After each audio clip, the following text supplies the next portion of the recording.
Olá, meus amigos, minhas amigas, estamos no ar com mais uma edição do Conjuntura Atual e hoje eu estou aqui mais uma vez com o meu querido Paulo Maneira. Maravilha, Gabriel. Hoje a gente tem uma entrevista diferenciada aqui, né? Exatamente. A gente vai conversar com o presidente da Fundação Luiz Eduardo Magalhães e também vice-presidente estadual do Partido Socialista Brasileiro na Bahia, Rodrigo Ita, que é cientista social, tem 39 anos e é um dos quadros jovens da política aí. 39 não, tem quase 40. Quase 40, quase uma Importante campanha. o 40. Quase uma campanha aí, Quase né? 40.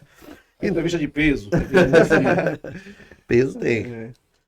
Mas olha, Rodrigo, seja bem-vindo. Para mim é uma alegria muito grande estar com você aqui no Conjuntura Atual. Você que representa aí uma nova geração de políticos que está aí dominando a esquerda, principalmente seguindo os conselhos do senador Jacques Wagner e também de outros políticos de expressão de renovação desses quadros. Eu queria te dar as boas-vindas e queria que você falasse um pouco sobre sua trajetória também.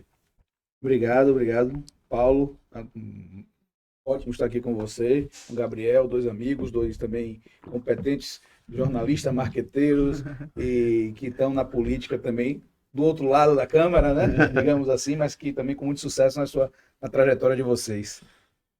Gabriel e Paulo, comecei, na verdade, política está no meu sangue. Meus pais fizeram um movimento estudantil, um movimento de base no PCdoB, e eu adorava ir para as reuniões de partido, era mascote lá do partido, dormia em cadeiras, juntando cadeira enquanto eles faziam reuniões, adorava, e ainda gosto, mas adorava ver horário eleitoral gratuito, quando criança, na televisão.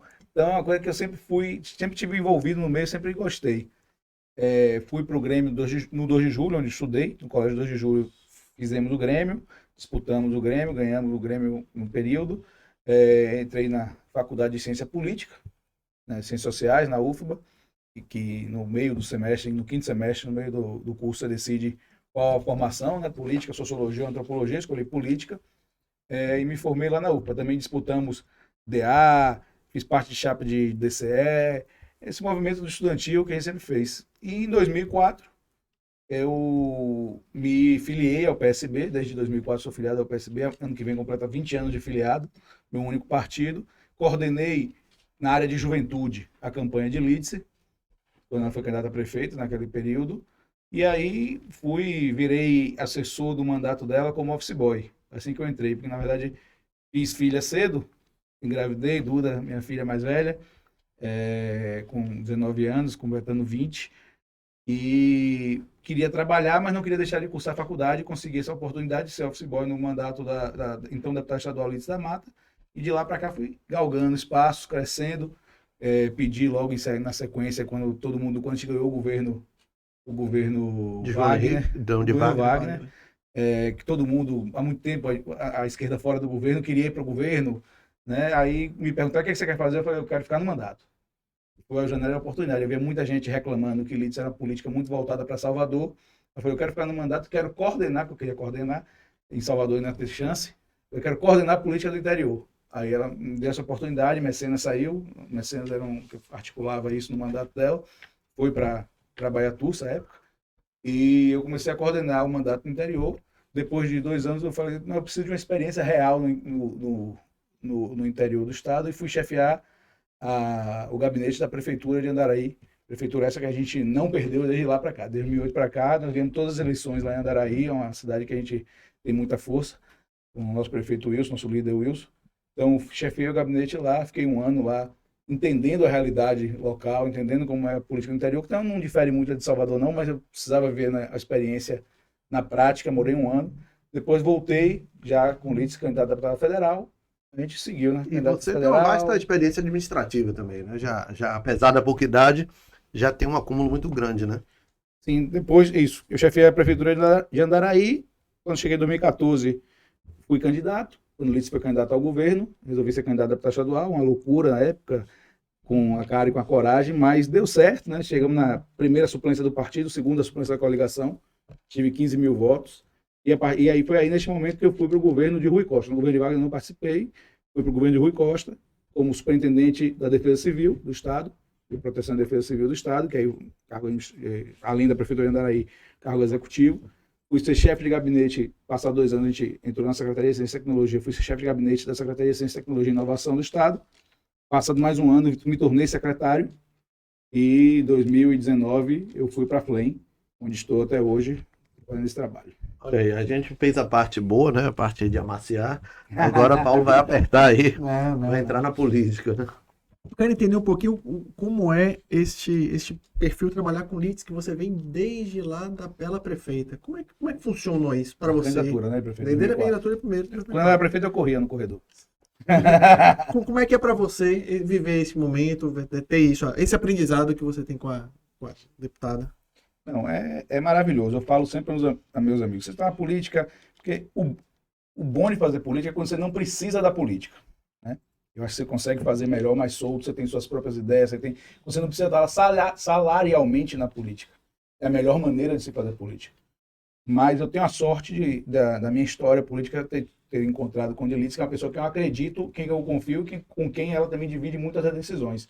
Então eu faço política e estou no governo hoje, já estive na assessoria, então salarialmente também vivo da política, mas com quem eu acredito. Então essa vantagem, assim, eu não sou assessor de alguém porque eu precisava do salário e estou assessorando um mandato ou um político, é porque eu acredito ideologicamente, eu me construí com ela e formei o partido com ela. Então isso me satisfaz. Então é uma pessoa fantástica, honesta, de lealdade, de posição. Para mim, político tem que ter posição. Eu aprendi sempre com ela, tem que ter lado, tem que ter um caminho a trilhar, não é só pragmatismo, apesar de ser um pouco mais pragmático que ela, que às vezes acho que precisa jogar um pouquinho mais no pragmático, mas também não é só o pragmatismo, tem a história, tem todo o legado que a gente tem no partido, e acreditar nisso é fundamental. Então isso me satisfaz muito, me faz feliz em fazer política com quem eu acredito. Hoje, você tem uma experiência também muito grande, como você falou aí na entrevista, de fazer coordenação de gestão de política no interior. Mas Lídice é um símbolo de Salvador, assim, foi prefeita da cidade, foi por diversas vezes a deputada mais votada em Salvador, do campo dela e também no geral. E hoje, mais do que nunca, como todas as eleições, o nome dela desponta aí como uma das virtuais pré-candidatas a prefeita e tal. Como é que ela recebe essas informações de que está bem na cidade, de que está com boas intenções de voto? E como é que vocês que fazem parte do entorno dela também analisam esses cenários? Sempre com muita alegria, né? Você foi prefeito da cidade você sabe, a história já conta, todo o cerco que passou. Depois ela conseguiu ser a deputada estadual mais votada da cidade, a deputada federal mais votada da cidade também. Permaneceu por algum tempo. A Isidório tomou esse posto dela na penúltima eleição. Nesta eleição, ela voltou a ser deputada federal do nosso campo mais votado, só ficou atrás de Léo Prates. E a população reconhecendo, e olha que foi uma gestão de 30 anos atrás. Sim. Ele foi prefeito há 30 anos e a cidade ainda reconhece, conhece. Então não pode dizer que é só porque foi prefeito.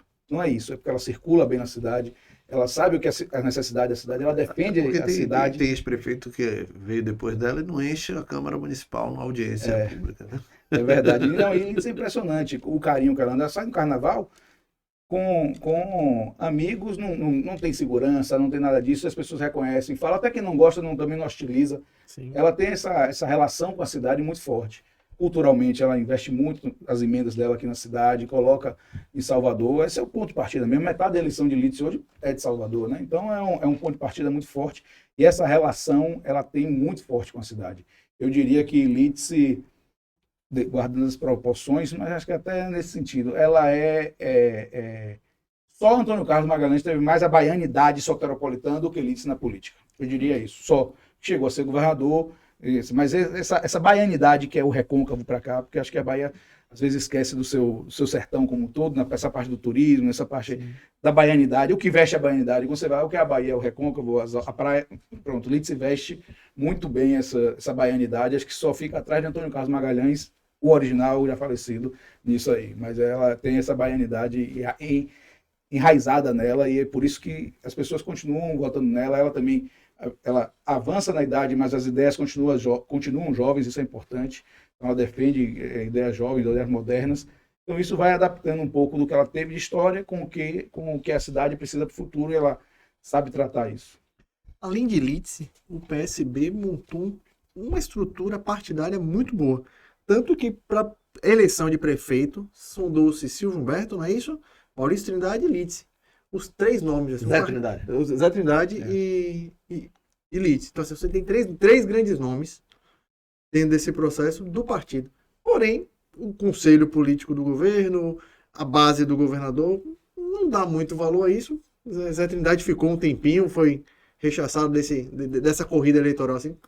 Primeiro, o que vocês fizeram para ter um partido tão bem organizado a este ponto? E segundo, por que você acha que esses espaços vocês não conseguem se encaixar? Política, eu falo muito isso também, Brigo, que política não é o bem-querer, é demonstração de força. Mas também, como eu falei lá atrás, não é só o pragmatismo. Nós lançamos 3 pré-candidatos, mas não fomos à rua com eles. Não falamos, esse é o candidato, vamos fazer campanha, é só o nome. Que a eleição se tornou um pouco isso. Nós resolvemos, já tem mais de 10 debates internos com temas da cidade. Nós resolvemos montar um programa para a cidade. Que aí, depois desse programa montado, quem melhor pode representar esse programa na urna? O nome desse, por ser esse, a gente tem 3 grandes nomes. Tinha 3 grandes nomes, agora 2. Silvio e Lídice. No governo tem outros grandes nomes, Olívia, Geraldinho, no PT tem candidatura, Bacelar está aí, é força no governo, Isidoro do governo também tem força em Salvador, não dá para dizer que não tem. Então o governo tem muita gente com força em Salvador. Mas eu acho que a gente precisa de um programa, e é isso que a gente está montando.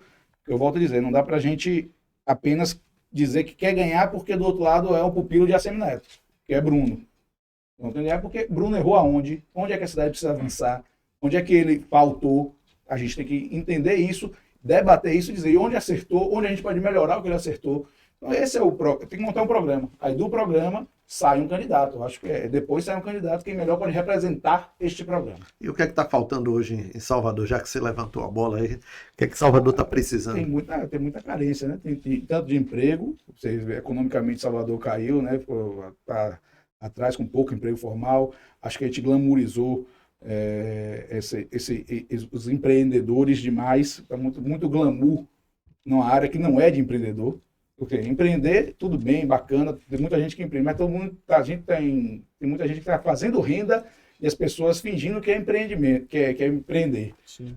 Como é no Uber, são essas coisas, todos esses novos debates do novo trabalho que Salvador está aquém e que a gente precisa debater como defender também essas pessoas, aí na política geral também, defender as pessoas que estão dentro sendo exploradas e fingindo que não estão sendo exploradas, que são seu próprio dono, certo? E não é verdade.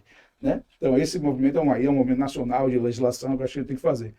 Mas Salvador, no transporte muito precário, não conseguiu ainda realizar o 100% dos ônibus com ar-condicionado.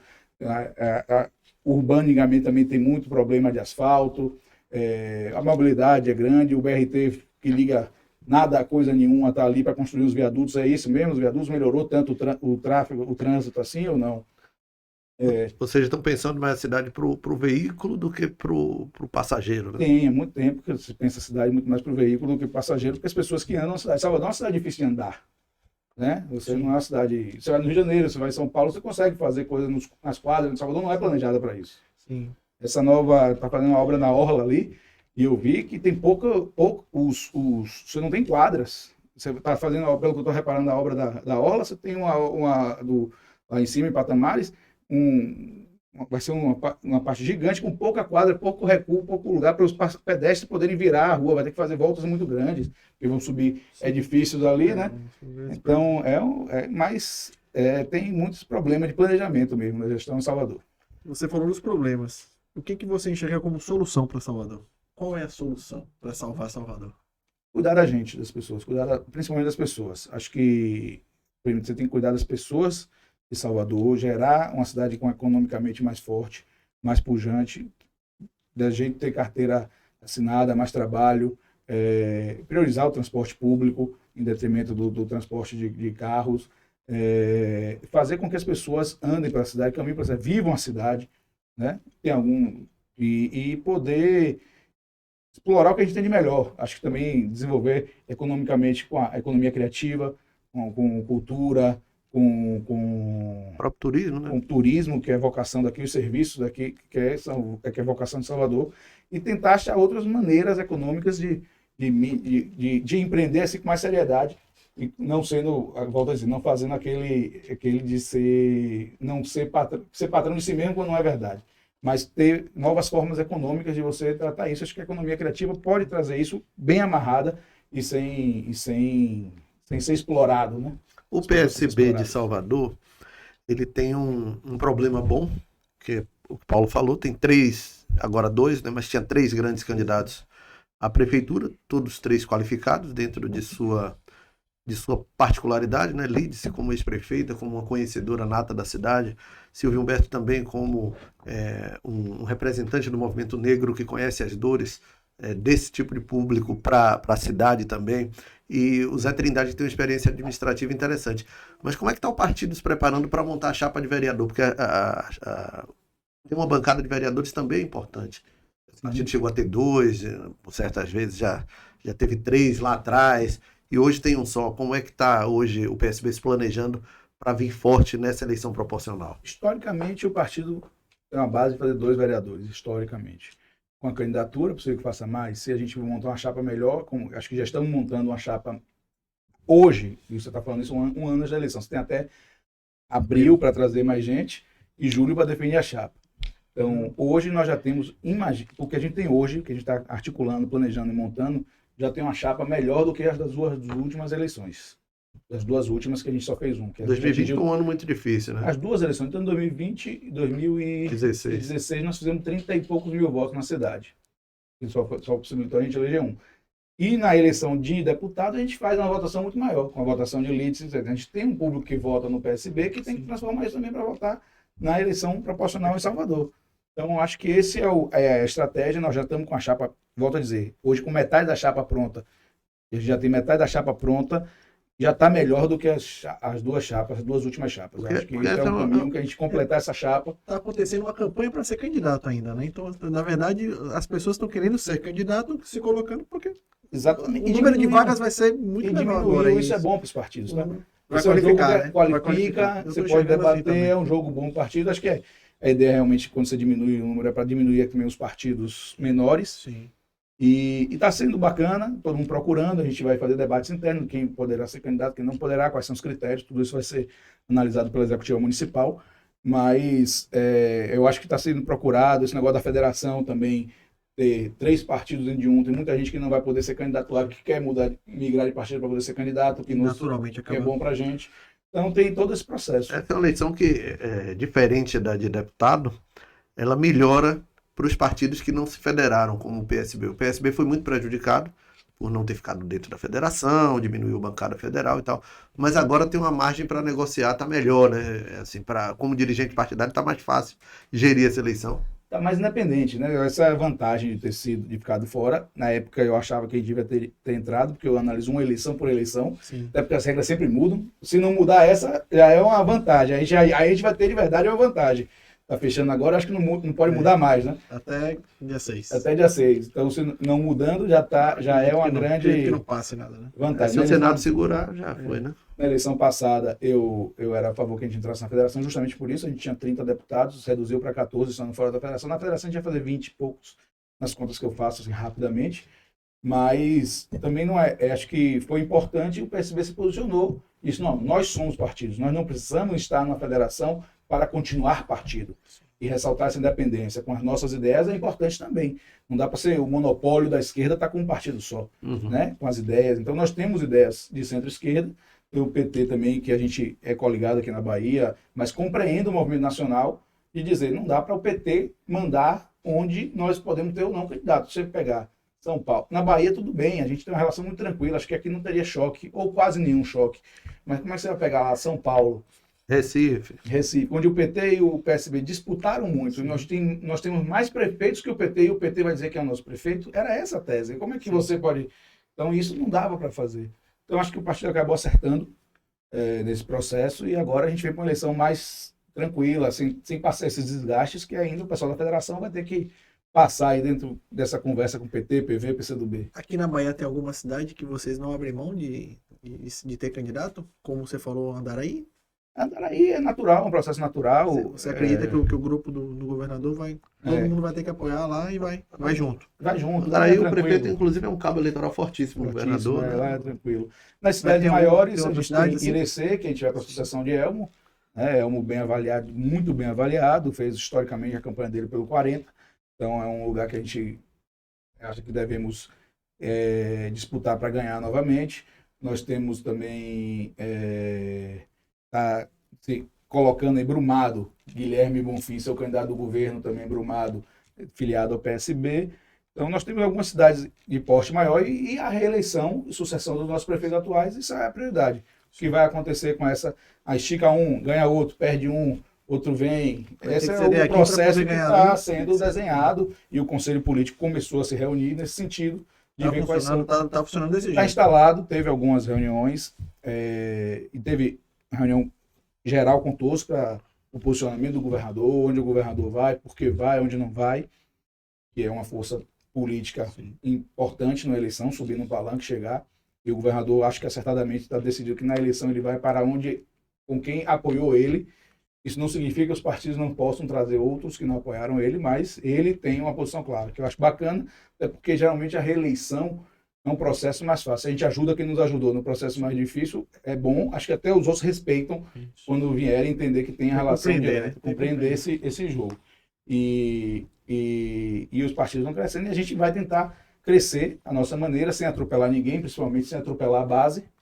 Né? Eu acho que disputa na base, sem tentar não tirar a gente, fazer uma relação tranquila com os partidos que estão na base, mas tem lugar que é impossível não ter disputa, teremos disputa, não tem jeito. E na eleição passada, 2020, o PSB elegeu 30, se não me engano, né? 30 prefeitos. Quantas candidaturas o partido deve ter esse ano pelo interior do estado? Nós fizemos, foi no feeling, porque não tinha tanta estrutura, não foram tantas pesquisas. A gente fez no feeling, de 80 candidaturas, a gente elegeu 30. Então a gente quer pelo menos repetir essa meta de ter 80 candidatos, 90 candidatos, aí depende de como se colocar, como está vindo muita gente que não pode ser na federação, ou outro esse processo pode aumentar. Acaba sendo a noiva cortejada aí nesse. Aí veio também o Avante, que foi uma estratégia nova do governo que entrou e pegou muita gente que não votou no governador, né? O Avante nesse sentido. O MDB e nós, eu acho que somos os partidos que estão nesse processo de busca de crescimento. O PSB sai na frente porque é o partido do vice-presidente da República. Sim, é isso que a gente tem uma grande vantagem. Tem muita vantagem nessa questão. Tá vindo muita gente. Mas o MDB é o vice-presidente, o vice-governador do estado. E também aí compensa. A gente está crescendo, a cada um com um espectro ideológico. Sim. Nós mais a centro-esquerda, o MDB mais centro-direita, você vai pegando nesse espectro ideológico e crescendo. Acho que está muito tranquilo com o MDB. Nós andamos muito bem com o vice-governador, muito bem com. É onde vocês estão dividindo mais é com o MDB. Acho que é onde os que estão crescendo nesse sentido, porque o Avante veio por fora e pegou, mas quem não votou em Jerônimo está fazendo um caminho. O PSD tem bastante prefeito. Tem bastante prefeito a crescer. Mas na verdade a corrente dele fica mais centro, né? E eles já têm bastante prefeitos, claro que eles vão crescer também. O senador Otto também é um bom dirigente partidário, sabe montar partidos, tem bastante deputados também, isso é importante para a montagem de partido. Então, acho que acaba que a gente fala, Wagner sempre falou isso, a política é boa, aqui, o grupo é bom quando todo mundo cresce. Sim. E isso é verdade. Então, se todo mundo consegue crescer um pouco, se todo mundo está dentro dessa lógica, consegue fazer parcerias, ao contrário do que dizem na oposição, que só o PT, eu só vejo ao contrário, eu vejo isso no União Brasil. É só União Brasil. Lá eles não têm, os outros não crescem. Não, como diria o ditado, é um pouco mandacaru o líder de lá, não dá sombra nem água para ninguém. E aqui não, aqui a gente consegue crescer. Claro que a gente sabe que o PT hoje é o partido mais forte, mas também não é mais forte no número de prefeitos, o PSD é mais forte que o PT no número de prefeitos. Então o grupo é bem equilibrado nesse sentido. O governo está com um desafio muito grande aí, que é aumentar o número de prefeituras aliadas dentro das grandes cidades. O PSB pensa em alguma grande cidade dessa? Tem alguma no radar? Tem, Valderecer, Brumado, eles estão no radar. Está uma discussão lá em Conquista, em Feira. Mas fala assim, Juazeiro? Não. Juazeiro, Joseph se coloca. Joseph sempre é colocado e se coloca porque Joseph é a lídice de Juazeiro, né? É a referência, primeiro nome que a galera pensa no PSB. Pensa logo em Joseph. Nós temos também lá o filho dele, que é vice-prefeito da cidade. Então, eu acho que tem um caminho para a gente construir com os outros partidos também. A gente vê qual vai ser sentando, como é que vai ser essa disputa, organizando. Mas eu acho que tem caminhos e a gente quer ter algumas grandes cidades, como a gente tem Casa Nova hoje também, que é no rol das grandes cidades do estado. Mas eu acho que o governo está se programando para isso. É necessário isso. Nós já temos algumas eleições que a gente vem perdendo nas principais cidades. E a gente não pode... E a esquerda sempre foi o progresso, ganhava nos grandes centros. Por quê? Porque a lógica é progressista, de que não é o coronel, Sem não é o cabresto. prefeito, não é sem cabresto. Essa é a lógica da esquerda sempre ganhar. E talvez um discurso mais moderno. E Neto assumiu isso muito forte, e eu acho que está na hora a oportunidade de a gente entender isso. A gente claro que é governo há 16 anos, mas temos um governador jovem, um governador com pautas sociais muito claras, que a gente pode crescer, voltar a crescer nas grandes cidades, com ideias novas, com movimentos novos, esse aqui é o desafio central, eu acho, de Jerônimo, trazer o novo, o moderno para a esquerda novamente, que foi uma das coisas que você falou no começo daquela entrevista, que, liderado pelo senador Jacques Wagner, a gente está tentando modernizar os quadros, estamos tentando, porque o Neto foi forçado a fazer isso quando perdeu o governo. É mais fácil, fora do governo, você modernizar os quadros. Quando você está dentro da máquina, é muito mais difícil, porque tem muita gente que não quer sair, né? É a luta natural dos espaços, das gerações. Passar o bastão né? é difícil. É difícil, é natural. Eu queria até chegar nesse assunto aí. Você falou do governador Jerônimo. Como é que é trabalhar com ele esses 9 meses aí que você já trabalharam juntos, que você já vem da gestão anterior de Rui? Como é que é esse pique de Jerônimo? Como é que funciona? O pessoal muita gente elogiando. Eu só vejo o pessoal elogiar. Ele está correndo muito. Ele realmente, o Rui tinha um apelido de correria, talvez ele esteja querendo Ele pegar tá outro correndo mais, ele apelido tá correndo mais do aí. que Rui? Papalégua. Outro apelido, Papalégua, eu não sei, mas ele está rodando muito. Botou um turbo no motor. Botou tudo, mudou, tem muita entrega para ser feita, então isso também é uma Ajuda, né? ajuda. Ele já viajou muitas cidades para fazer a entrega, porque é um governo de continuidade, que Wagner começou, o Rui programou e Jerônimo está entregando agora.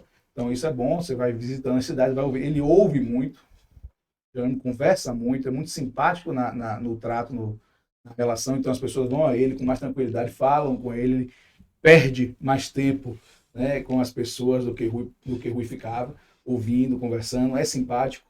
E Rui foi um grande governador, mas a simpatia não era o forte dele, né? Não era isso que era ele, tanto que eu falo que Sidônio era até um gênio, pegou todas as marcas ruins de Rui e conseguiu transformar em marcas boas, de trabalho e seriedade, que também são marcas, e ele vestiu essa camisa mesmo, fazia isso. E Jerônimo consegue ser também de muito trabalho, de muito pique. Os secretários aí, você pode perguntar aos secretários que estão já Aguentando pique, fazendo revezamento, porque ele não para, mas eu acho que e ele dá atenção. O dia de Jerônimo deve ter mais de 24 horas, com certeza, porque ele dá atenção às pessoas, ele conversa, você chega com ele sempre com um sorriso, mesmo estando cansado, e escuta o que você tem a falar. Então, eu só tenho elogios também. E para você lá na Flem? E lá na Flem, como é que tá? Melhorou?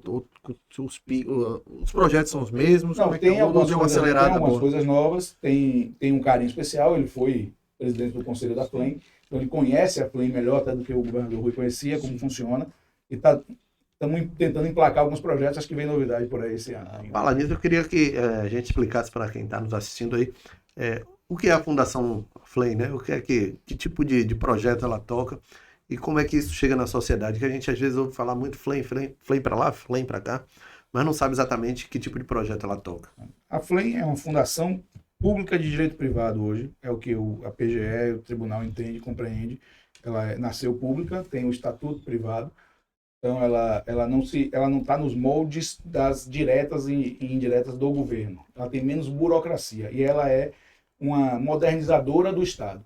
Então, a gente faz para modernizar o Estado, sugere coisas de modernização, formas de modernizar, e toca alguns projetos do governo que vinham, antes o governo vinha até nós, falava, temos esse projeto, tem edital, disputamos, outros que a gente pode fazer direto, porque pelo fato de ser pública, direito privado, nós também conseguimos executar diretamente sem disputar edital, licitação, mas também alguns disputamos agora do primeiro emprego, que já tocávamos e ganhamos novamente, porque a expertise é fantástica, tem uma carteira de projetos gigante, então a gente é uma grande área, não sei se as pessoas entendem e compreendem direito, mas ela é uma grande área meio.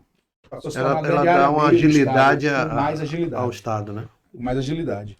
Então da minha gestão para cá, nós resolvemos também não ficar parado na inércia apenas de pegar projetos que o governo propõe. Nós fomos atrás de novos produtos, novos serviços que podem modernizar o Estado e aí transformar em política pública, executar um projeto piloto e consolidado a gente vender para o Estado, como foi o Santos Solar, por exemplo, que é uma política que deu muito certo de um De sanitário saneamento sem básico, né? um modo sanitário centralizado, sem água e sem luz para as áreas que afligidas pela seca. Que não tem nenhuma Que não coisa, tem não usa nem água, água nem luz. Exatamente. Tem pergunta aí do internauta de Santo Antônio de Jesus, né, Paulo? Tem sim. Chegou aí? Como é que está Santo Antônio de Jesus? A relação do partido com o ex-prefeito Evaldo Rosa e Que o já foi do ex-presidente da partido? Câmara. O Valdo já Como é foi que tá a do relação? partido. Como é que já tá a foram do relação com partido. esses dois? Lá a gente vai fazer uma conversa com o diretor municipal. O governo está muito claro onde vai estar. Né? O governo vai estar com o Evaldo, que é pré-candidato a prefeito.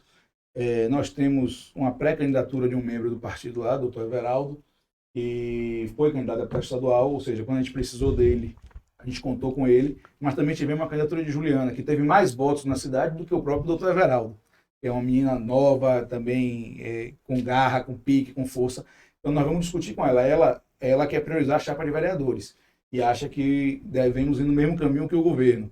Ele tem uma candidatura própria, que ainda não tem tanta força, pelo menos não demonstrou em pesquisa. Então nós vamos discutir com eles ainda como é que vai ser o desfecho lá em Santo Antônio de Jesus, mas Já está sendo discutido. vai começar a discutir, pensado, para a gente chamar e fazer essa conversa das principais cidades. Para encerrar, a pergunta de ouro aqui, a bala de prata aqui. Rodrigo é candidato em 2024? Ninguém é candidato. Saiu bem. Existe mais isso. Você falou que estão montando essa estrutura aí Sim. dos vereadores, né? Você está nesse bolo? Tô nesse bolo. Acho que já disputei uma eleição em 2014. Tive 15 mil votos, deputado estadual. Depois, as condições, a relação, a construção das candidaturas de líderes me impediram de disputar algumas eleições. Não é assim, Rodrigo é candidato porque tem que ser candidato, não, porque é um projeto e acho que eu botei isso na minha vida, eu só podia ser candidato quando o Lídice não for candidato. Quando eu sou candidato junto com ela, atrapalha. Então, isso eu tenho muita lealdade a esse projeto e sei que às vezes ela fica impedida de fazer alguns acordos se eu for candidato e eu tenho que pensar ainda nela, que é presidente do partido, que faz a relação, que mantém o partido vivo e engajado no Estado. Mas agora, acho que está chegando o momento da renovação, como o Gabriel pontuou aqui no começo, de que a gente pode fazer uma chapa, nós temos condições, estamos organizando, articulando, mas principalmente organizando também a chapa como um todo. Eu não estou apenas organizando uma candidatura para o Rodrigo, eu estou organizando uma chapa para ter várias candidaturas que a gente possa eleger 3 vereadores em Salvador no mínimo. Então esse é o movimento e qual eu faço parte, até porque sou cobrado a fazer parte também disso, tem muita gente querendo, então um grupo de pessoas me acompanhando, nós vamos procurar ver se o melhor desenho é esse, mas a princípio o desejo, a vontade, a disposição e acho que a qualificação para ser vereador de Salvador eu tenho e vamos tentar experimentar isso na urna. Você que é especialista em conta, quantos votos são necessários para fazer 3 vereadores hoje em Salvador, 2 e 1? Na eleição passada, você pode fazer a conta assim, 90 mil seria, porque 30 mil não foi. Não é. Na eleição passada, 64 mil, o PSDB fez 3 vereadores. Com 60, o Podemos fez 2. Então, ali a disputa foi muito pequena nessa faixa. Chegando em 70 mil votos é um número confortável para fazer os 3 vereadores em Salvador. Um com 30 e 2 com 40 e poucos, que foi a média da eleição passada. É possível para o PSB? É possível, acho que é possível chegar em 3. Acho que esse movimento, se a gente, do jeito que está caminhando, a chapa se consolidando, volto a dizer, na metade que já tem montada aí, com muita gente acima de 1000 votos. Esse encolhimento de candidatos, eu acho que é tendência que os vereadores, os candidatos tenham mais votos. Isso, o voto nominal cresce. Porque na eleição passada foram 1.600 candidatos em Salvador. Uma loucura. Foi uma loucura. Tinha rua que tinha 5 candidatos. 5 candidatos por rua. Eu acho que aí quem faz política vai percebendo isso. Mas aquilo fez parte de uma estratégia, né, do então grupo do então prefeito ACM Neto, de ter aquele volume todo de candidatos para poder... Não só de estratégia, porque, claro que eles usaram a regra. Na regra, forçava os partidos que queriam eleger, os pequeninos, vamos fazer aqui ninguém acima de 3 mil votos, vamos eleger um. Sim. Tinha muito esse discurso. Sim. Solidariedade. Então, você botava a chapa completa. Então, todo mundo fazia chapa completa. Então, era um negócio que... Essa que era recentemente aconteceu isso, solidariedade com que elegeu o Pancadinha e mais outro. Pancadinha e Luciano. Elegeu 2 com 20 e poucos mil votos e teve gente com 60 mil de fora da Assembleia. A nossa deputada, inclusive. Né, que todo mundo esperava que a gente elegesse o terceiro com 40 mil votos, foi a conta, a gente fez 310 mil votos para deputado estadual. Na eleição passada elegeu 3. Uma super chapa. Essa não elegeu. E foi uma super chapa. Gente, quero agradecer aqui a Rodrigo pela presença aqui no Conjuntura Atual. Papo bom, vai render um monte de nota aí, né, Paulinho? Vai ser bom. Vai render. Quero deixar a porta aberta aqui para que você volte como convidado aqui, trazer mais informações. Bom que o Rodrigo já fala editado, já diz tudo prontinho, facilita o trabalho da gente. Ajuda muito. E volte mais, seja bem-vindo aqui e as portas estão abertas. Obrigado. Foi um prazer falar com vocês aqui. Debater política sempre é um prazer para mim. Conversar de política, o tempo passa sem nem ver. Achei que ainda estava cedo aqui, tá vindo aqui já passou um tempinho. Paulinho, até a próxima. Até a próxima, pessoal. Um grande abraço para você que está nos assistindo. Curta aí, dê um joinha, compartilhe esse link aí com os amigos, com as amigas. E também sigam o nosso canal e ativem as notificações. Um grande abraço e até a próxima.